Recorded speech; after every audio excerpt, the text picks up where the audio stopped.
Class 11th physics part first में आज lecture number 2 होगा। और उसी सीरीज में हम लोग जो कि लेक्चर नंबर फर्स्ट में हम लोगों ने क्लासिफिकेशन ऑफ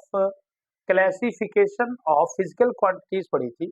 तो आज हम लोग उसी जो क्लासिफिकेशन था एक एक फिजिकल क्वांटिटी को बहुत डेप्थ में पढ़ने वाले हैं, जिसमें सबसे पहला based on physical quantity physical quantity based on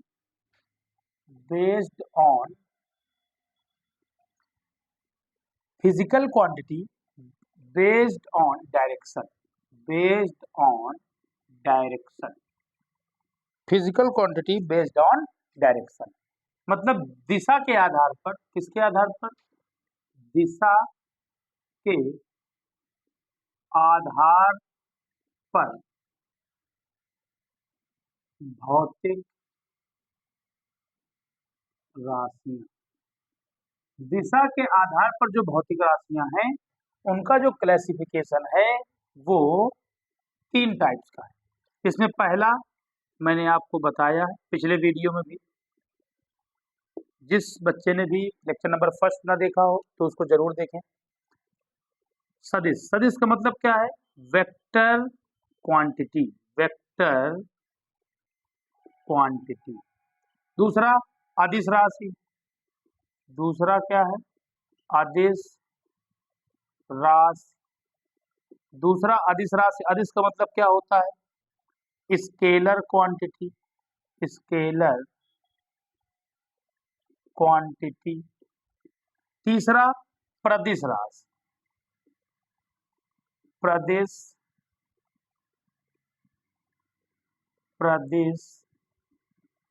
राशि मतलब टेंसर क्वांटिटी।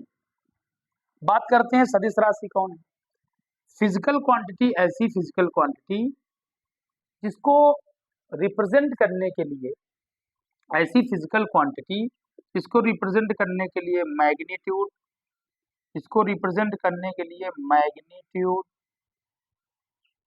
और डायरेक्शन। मतलब मैग्नीट्यूड का मतलब क्या होता है?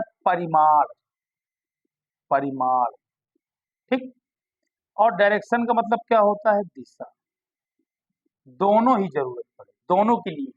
मतलब ऐसी फिजिकल क्वांटिटी जिसको रिप्रेजेंट करने के लिए magnitude and direction both needs. तो ऐसी और इसके साथ साथ एक चीज और, वो physical quantity vector law of addition को फॉलो करे। वेक्टर लॉ ऑफ एडिशन को फॉलो करे, मतलब वेक्टर लॉ ऑफ एडिशन को फॉलो करे। बात समझिएगा। सदिश राशि क्या है? मैंने बताया कि ऐसी फिजिकल क्वांटिटी कि जिसको रिप्रेजेंट करने के लिए मैग्नीट्यूड, परिमाण का मतलब होता है मान, और डायरेक्शन का मतलब क्या होता है? दिशा। दोनों की जरूरत पड़े, और वो सदिश राशि वेक्टर लॉ ऑफ एडिशन को फॉलो करे। अच्छा, एक बात समझ लीजिए, ये आपके सामने जो classification of physical quantity represent किया जा रहा है, ये ओनली फॉर इंट्रोडक्शन है। इनके बारे में डीप नॉलेज, जैसे वेक्टर लॉ ऑफ एडिशन क्या होता है, तो ये आप जब प्लेन में मोशन पढ़ेंगे तो मोशन इन प्लेन पढ़ेंगे, समतल में गति पढ़ेंगे तो वहां इसको डेप्थ में पढ़ाया जाएगा। फिर भी मैं इसको समझाने का प्रयास करता हूँ, कोशिश करता हूँ कि अगर ये एक ऑब्जेक्ट है, ठीक, इस ऑब्जेक्ट में दो लोग मिल करके फोर्स लगा रहे हैं। तो ये जो फोर्स लगा रहे हैं, ये फोर्स ऐसे लगाई गई, ये फोर्स ऐसे लगाई गई, तो इनके द्वारा लगाई गई नेट फोर्स अगर निकालना हो तो अगर ये ऐसे फोर्स लगाएंगे तो फोर्स, इसका जो डिस्प्लेसमेंट आएगा या ये वस्तु इधर चलेगी। अब अगर ये सीधे फोर्स ऐसे लगावे, कि दोनों इससे सीधे फोर्स लगावे, तब डिस्प्लेसमेंट। मतलब कहने का ये है, ये लोग ऐसे फोर्स लगावे या इसी तरह की ऑब्जेक्ट पर ये लोग फोर्स थोड़ा सा दूसरे तरह से लगावे। मान लीजिए फोर्स ऐसे लगाई जाए, एक ऐसे लगावे, तो बताइए अगर ये इधर मूव करेगी, ये ऑब्जेक्ट इधर मूव करेगी, तो इसमें जो मूविंग होगी और इसमें जो मूविंग होगी अलग अलग होगी। क्यों? क्योंकि ये देखिए स्ट्रेट एकदम सीधे फोर्स लगा रहा है, जबकि इसके द्वारा लगाया गया फोर्स ऐसे है। यहाँ पर देखा जाए तो यहाँ पर जो फोर्स है देखिए सीधे लगा रहा है, लेकिन इसकी फोर्स की डायरेक्शन अलग है। मतलब जो इधर से लगाई गई फोर्स और इधर से लगाई गई फोर्स के बीच में जो एंगल बन रहा है, अगर एंगल पर मैटर करे तो हम कहते हैं कि, जिसे मान लीजिए कि कोई भी फिजिकल क्वांटिटी हो, उनको जोड़ने में अगर एंगल की जरूरत पड़ रही है, किसकी जरूरत पड़ रही हो, एंगल की जरूरत पड़ रही हो, तो उसे हम कहते हैं कि वे वेक्टर लॉ ऑफ एडिशन को फॉलो करते हैं। मान लीजिए मैंने इस बोर्ड पर ऐसे फोर्स लगाया, ठीक, और इस बोर्ड पर ऐसे फोर्स लगा रहा हूं ऐसे, तो दोनों बार जो फोर्स का अमाउंट होगा वो अलग अलग होगा। क्यों? क्योंकि मेरे द्वारा क्या है ना कि इस एंगल पर फोर्स लगाया जा रहा है, ये ऐसे फोर्स लगाया जा रहा है, तो दोनों बार एंगल अलग अलग है, तो इसलिए ये फोर्स का अमाउंट भी क्या होगा, अलग अलग होगा। अदिश राशि क्या होती है? ऐसी राशि जिसको रिप्रेजेंट करने के लिए केवल और केवल मैग्नीट्यूड की जरूरत होती है। मैग्नीट्यूड की जरूरत होती है, केवल और केवल किसकी? परिमाण की जरूरत होती है। अच्छा, कुछ एग्जाम्पल भी देख लीजिए। जैसे वेक्टर लॉ ऑफ, ये वेक्टर क्वांटिटी में कौन कौन आता है? मान लीजिए फोर्स हो गया, force, velocity, velocity, acceleration, acceleration त्वरण, बल, वेग, त्वरण, विस्थापन, ये एक्सेट्रा एंड एक्सेट्रा, डिस्प्लेसमेंट, क्या कहते हैं? डिस्प्लेसमेंट। वहीं पर अगर हम स्केलर क्वांटिटी की बात करें, स्केलर क्वांटिटी की बात करें, तो स्केलर क्वांटिटी केवल और केवल किसकी जरूरत पड़ती है? मैग्नीट्यूड की। डायरेक्शन की कोई जरूरत नहीं पड़ती, केवल और केवल नीड होती है मैग्नीट्यूड की। A physical quantity having only for magnitude, nothing else. This type of quantity is known as scalar quantity. अदिश राशि मीन्स, अगर ऐसी राशि जैसे मान लीजिए समय हो, टाइम, कई घंटे, 2 घंटे, 4 घंटे, 5 घंटे, 1 वर्ष, 2 वर्ष ना, इसमें कोई डायरेक्शन की जरूरत नहीं है। मान लीजिए किसी चीज का द्रव्यमान है, मास, तो इसमें भी किसी चीज की जरूरत नहीं, ठीक ना। तो अब आप समझिए प्रदिश राशि क्या होती है?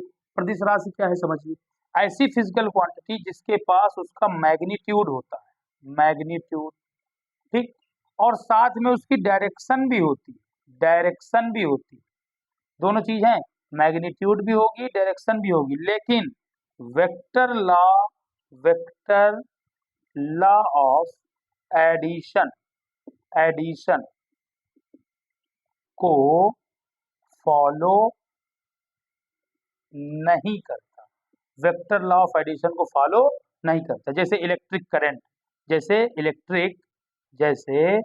इलेक्ट्रिक करंट, और तमाम है ना। जैसे मान लीजिए डिमॉन्स्ट्रेटिव फोर्स होता है, प्रतिबल जिसको हम लोग कहते हैं। तो ये जो फिजिकल क्वांटिटी का जो क्लासिफिकेशन था बेस्ड ऑन डायरेक्शन, सदिश होता है जिसको हम लोग कहते हैं वेक्टर क्वांटिटी, अदिश होता है स्केलर क्वांटिटी, और प्रदिश होता है आपका टेंसर क्वांटिटी। सदिश क्या होती है? ऐसी फिजिकल क्वांटिटी जिसको रिप्रेजेंट करने के लिए मैग्नीट्यूड और डायरेक्शन की जरूरत पड़े, साथ ही वो physical quantity vector law of addition को फॉलो करे। अच्छा, लेकिन स्केलर क्वांटिटी कौन सी होती है? ऐसी क्वांटिटी जिसको रिप्रेजेंट करने के लिए केवल और केवल मैग्नीट्यूड, परिमाण की जरूरत पड़े, वैल्यू की जरूरत पड़े, वो है हमारी अदिश राशि। वहीं पर अगर हम बात करते हैं, प्रदिश राशि टेंसर क्वांटिटी, जो टेंसर क्वांटिटी क्या होती है कि मैग्नीट्यूड भी होता है, डायरेक्शन भी होती है, लेकिन ये वेक्टर लॉ ऑफ एडिशन को फॉलो नहीं करती। थोड़ा सा मैं डिस्क्राइब करना चाहूंगा इसके मेन डिफरेंस को। ये वेक्टर लॉ ऑफ एडिशन को फॉलो करती है, वेक्टर लॉ ऑफ एडिशन को फॉलो नहीं करती, इसको समझें। मान लीजिए इसको थोड़ा समझेंगे अच्छे से, इसको अगर इसमें डिफरेंस आ जाएगा तो आपको बहुत समझने में आसानी रहेगी। देखिए, ये एक तुम्हारी फिजिकल क्वांटिटी है, कोई एक फिजिकल क्वांटिटी है, ये आगे मिलकर के कितना चलेगी? अभी एंगल है मान लीजिए थीटा। अब ये फिजिकल क्वांटिटी ऐसी है, ठीक, अब की बार तो एंगल थीटा है नहीं, कुछ चेंज हो गया है। इस बार मान लिया कि एंगल है फाइव, क्या है एंगल? फाइव। अब ये आगे मिलकर चलेगी। तो अगर मान लीजिए ये फिजिकल क्वांटिटी का जो जोड़ है इस एंगल पर अगर डिपेंड करे, किस पर डिपेंड करे? इस एंगल पर डिपेंड करे, तो ऐसी क्वांटिटी वेक्टर क्वांटिटी, और इस एंगल पर डिपेंड ना करे, इस एंगल पर डिपेंड ना करे, तो ऐसी क्वांटिटी टेंसर क्वांटिटी। जैसे इलेक्ट्रिक करंट है 3 एम्पियर लाओ, 2 एम्पियर लाओ, आगे मिलकर कितने एम्पियर, 5 एम्पियर। इसमें भी लाओ 3 एम्पियर, 2 एम्पियर, आगे मिलकर के 5 एम्पियर। मतलब इस एंगल का कोई इफेक्ट नहीं है। अब इलेक्ट्रिक करंट के पास देखो 3 एम्पियर, ये इसका मैग्नीट्यूड हो गया, इसके पास एक्चुअल डायरेक्शन भी दिख रही है, डायरेक्शन भी है, देखिए मैग्नीट्यूड भी है ना, डायरेक्शन भी है, लेकिन वेक्टर लॉ ऑफ एडिशन को फॉलो नहीं कर रही है। वेक्टर लॉ ऑफ एडिशन को फॉलो नहीं कर रही क्योंकि देखिए अभी एंगल अलग है, अभी एंगल अलग है, ठीक, अभी एंगल अलग है और यहाँ पर एंगल इससे थोड़ा अलग कर दिया गया, लेकिन इनके सम पर कोई इफेक्ट, इनके जोड़ पर कोई इफेक्ट नहीं पड़ रहा। समझ रहे हैं बात हमारी? तो ये रहा आपका फिजिकल क्वांटिटी का क्लासिफिकेशन बेस्ड ऑन डायरेक्शन। इसी के आगे हम लोग फिजिकल क्वांटिटी का दूसरा क्लासिफिकेशन पढ़ेंगे, लेकिन वो होगा बेस्ड ऑन डिपेंडेंसी। वो क्या होगा बच्चों? Based on dependency. बहुत ध्यान से क्लास 11 के बच्चे सुने, वीडियो को पॉज करके नोट्स जरूर बनाते चले, बिना नोट्स के आपकी पढ़ाई बहुत व्यवस्थित नहीं हो पाएगी, इसको समझें ध्यान से। मैंने बताया कि physical quantity based on dependency, based on dependency, तो physical quantity based on dependency, निर्भरता के आधार पर, निर्भरता के आधार पर, निर्भरता के आधार पर भौतिक राशियों का physical quantity based on dependency, निर्भरता के आधार पर भौतिक राशियां। देखिए निर्भरता के आधार पर डिपेंडेंसी के बेसिस पर जो फिजिकल क्वांटिटीज हैं वो 3 तरह की होती है। इसमें सबसे पहली राशि आती है मूल राशि। मूल राशि का मतलब क्या है? Fundamental quantity, fundamental quantity, fundamental quantity, fundamental quantity.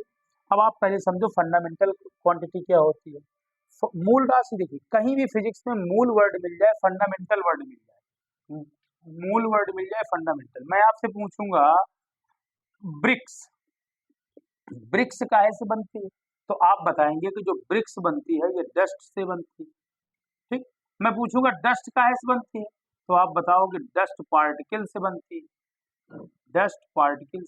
मैं पूछूंगा कि डस्ट पार्टिकल काहे से फॉर्म होता है, तो जो डस्ट पार्टिकल है वो छोटे छोटे मॉलिक्यूल से फॉर्म होता है, छोटे छोटे मॉलिक्यूल से फॉर्म होता है। जो मॉलिक्यूल है वो काहे से फॉर्म होगा, तो वो एटम से फॉर्म होगा। मैं पूछूं एटम काहे से फॉर्म होगा, तो एटम की फॉर्मेशन होती है इलेक्ट्रॉन, प्रोटॉन और न्यूट्रॉन। मैं पूछूं इलेक्ट्रॉन, प्रोटॉन, न्यूट्रॉन किससे फॉर्म होगा, तो ये आपका एक क्वेश्चन मार्क है। इलेक्ट्रॉन, प्रोटॉन, न्यूट्रॉन क्या है? क्वेश्चन मार्क है, क्योंकि electron, proton, neutron is a basic या फंडामेंटल, कह सकते हैं कि फंडामेंटल पार्टिकल है, इसको डिवाइड नहीं किया सकता, ये बेसिक फंडामेंटल क्वांटिटी, मतलब ये इंडिपेंडेंट है, ये किसी पर डिपेंड नहीं है। ऐसे ही कुछ राशियां हैं फिजिक्स में, मूल राशियां हैं, मतलब मैं मूल राशियों को इस तरह से कहता हूं कि fundamental quantity are totally independent, fundamental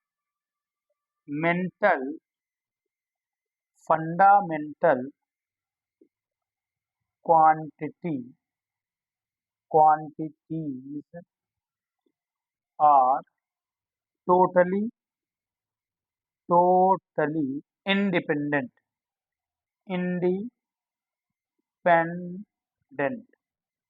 मतलब पूर्ण स्वतंत्र हैं ये राशियां। ये राशियां क्या है बेटा? पूर्ण रूप से स्वतंत्र है, पूर्ण रूप से क्या है? स्वतंत्र। फंडामेंटल क्वांटिटी पूर्ण रूप से स्वतंत्र है। फिजिक्स में इनकी संख्या बताई गई है 7। कितनी बताई गई है? 7 बताई गई है, ठीक ना। अब देखिए, तो इनकी संख्या 7 बताई गई है। पहला कौन सी है? पहली तो है लंबाई, पहली कौन सी है? लंबाई, इसको हम लोग क्या कहते हैं? लेंथ कहते हैं। दूसरा दूसरा द्रव्यमान, दूसरा कौन है? द्रव्यमान। द्रव्यमान का मतलब क्या है? मास, ठीक।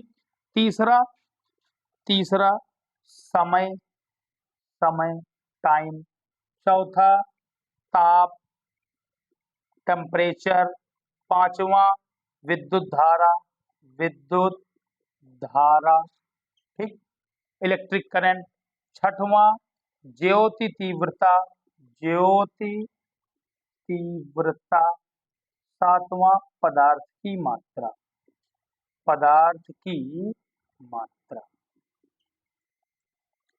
ठीक। तो कहने का मतलब क्या हुआ कि जो तुम्हारी टोटली इंडिपेंडेंट फिजिकल क्वांटिटी है, ऐसी फिजिकल क्वांटिटी जो किसी पर डिपेंड नहीं है, टोटली इंडिपेंडेंट है, जिनके आगे हम कोई क्वेश्चन मार्क नहीं कर सकते कि इसका फॉर्मेशन किससे हुआ है, इसका फॉर्मेशन किससे हुआ है। इसी तरीके जैसे ब्रिक्स बनी डस्ट से, डस्ट बनी डस्ट पार्टिकल से, डस्ट पार्टिकल मॉलिक्यूल से, मॉलिक्यूल एटम से, एटम किससे बना है, इलेक्ट्रॉन प्रोटॉन और न्यूट्रॉन से। Electron proton neutron is the